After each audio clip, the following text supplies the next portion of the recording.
life, right? Like how do you deal with adult children and that dynamic, right? So Brian McKnight is another example, right? He has he had a whole family. He divorced his wife, and now he's basically disowning that entire family. So he had Brian McKnight Jr. He legally changed his name to, let me give you the exact name. Ah man, Brian McKnight going outside. Brian Kanoa Makoa McKnight Sr. And so with his new wife, Leilani, his son is Brian Kanoa Makoa Jr. So Interesting. he changed his name to make this his new junior. Um, Clearly there's some things we just don't know and understand about that dynamic, right? Like he came out with those comments not too long ago saying that his first children were products of sin, and basically that's why Wait, but wasn't he married? I'm confused. he was married to old girl. So I don't know if they came before the marriage. I don't understand where those comments came from personally. I I started to feel like they were taken out of context, but I don't want to defend him either. That's not what I'm trying to do here. Um, I just feel like right now I'm not even talking my pops, right? And I'm sure he's saying all types of shit on the streets. A lot of times with these situations, like you just don't know what that dynamic is. Something obviously a lot of these relationships are already fragile, right? And just father-son relationships are fragile anyway, right? You got some Father, father. daughter too. I mean, listen, parents is not parents, men a lot of times, right? Yes, there's women have these issues too, but far more with men. Those dynamics is real fragile to begin with. So you allow a teen to get into adulthood, and it changes their perspectives, because then you start to realize and see things that you didn't notice when you were younger, or like you did notice. I had something a couple of weeks ago. I had to call my sister, like, remember he used to say such and such, such and such? And then like as an adult, I'm like, that don't even add up. Like this man was just lying in our face like that. Like, and it wasn't no infidelity or anything like that. But like I can only imagine if it was, right? Like you start to really just replay things and you realize why your dynamic is strained and so on and so forth. But I can only imagine from the father side, it's a lot of the same thing, right? Like it's a lot of, oh, they probably hated me since such and such. So that back and forth is it's tender. Hopefully they can find a way to, come together and be fun. I think for Brian McKnight has been touring since I was a child, right? That's the easiest way to put it. Back at One was one of my first CDs. So this is a man who's been successful for a very long time. I've interviewed Brian multiple times. Um, so he has never had an issue selling out shows and staying on the road. That's just what he does. But because of comments like the product of sin, because of all this public back and forth, you got his son's commenting. Mind you, just to be clear, I remember Brian McKnight and Brian McKnight Jr. they have songs together. They literally, I believe they were working on a whole album together, right? So I don't know what happened since that. That was maybe 5 years ago. That was pre-pandemic.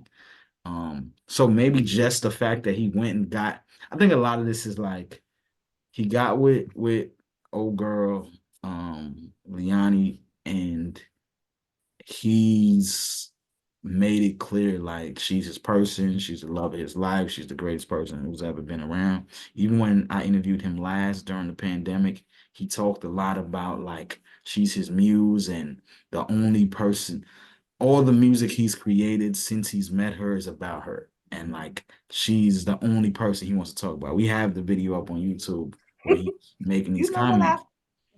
You know what I think about Brian McKnight, especially this last things you're telling me. You know what energy he give me? What's He that? give me brand new nigga energy. Like you know, people like you brand new, like you just acting so. He just give me that energy, and it's like niggas like him is just like you're a joke. Like at the end of the day, and it's not to say that you can't find the greatest love of your life after you've been married, after you've had kids. I'm not saying that. That's very true for men and women.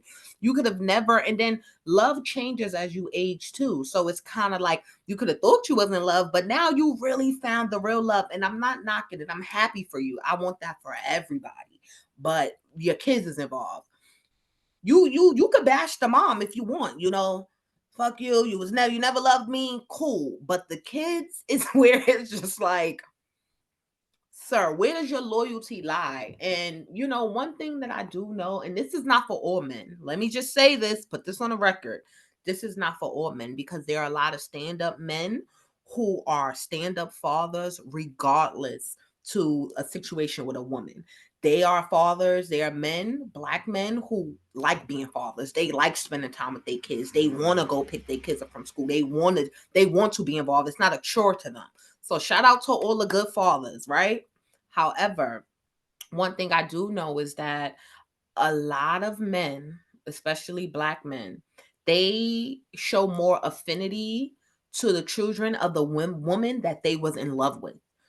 That's just a fact. I've had men even tell me that, like, you know, how, and I don't have no kids, but I've had men tell me that I've dated or, you know, we're talking to that, you know, like they weren't really around that much for the first kid or whatever, but like with this kid. And I actually had a man admit to me that, you know, unless the man is really, really in love with you or he's just a stand up man, which is a lot of stand up men out there, it's like that. The treatment trickles down to the kid. It just automatically like if he wasn't really in love with you, but the effort is going to be a bare minimum type of thing. You know what I mean? And that's just what it is for a lot of these men. You know, they have kids and how they feel about the mother determines how hard they go for the kid unless they just a stand-up man. You know what it is too, though. Like, I think I can't speak for all men, so I'm not gonna do that. I also don't have kids, so I'm not gonna necessarily try to do that. But growing up with a man who uh, pretty much abandoned his first family, right? So I did get to see that. Like, he abandoned his first family and his first few sets of kids, right? So you're talking about um completely changing your life and shutting out an entire part of it. I think a lot of the time for men, some men, particularly Caribbean men, but clearly Brian McKnight is an American man, so that's not necessarily where he falls into. I think it is because of the way men love, right? And sure, probably a lot of therapy is needed, and Caribbean men ain't doing that, so there goes that. Um, but like as a man, you can't really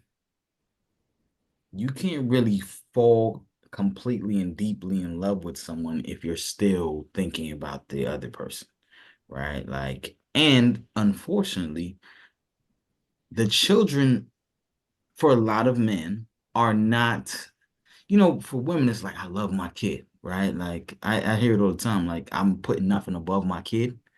You rarely hear a man say that, right? For men, it's I love this woman, and because we got this kid together, it's like, all right, I'm fuck with the kids too, right? But And like, that's so I sad. That's love my this woman. point. It's again, I think it's a lot of how we have to look at, and I say this all the time, and this is about to turn into a relationship episode, but Which realistically, is good. men Bring the and women, viewers. right? Men and women look at relationships two completely different ways. That's why I'm always laughing when I see women make comments about, oh, if he love you, you'll know he don't need, he don't need no time. All he needs 3 months to figure out if he want to marry you.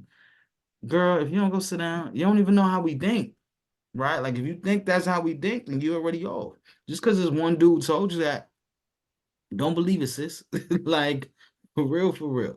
It for us, it's a lot of processing. It's a lot of like again, what are the factors? What are the elements? Like even Nas and Khalees, I always think about that example. I Dude, love them I together. love them together, and I know there's been all types of allegations since, so I'm not trying to sit here and sugarcoat that relationship. But like, even when they were at the point of marriage, like on his album, which I'm sure Nas was the one that came up with this concept.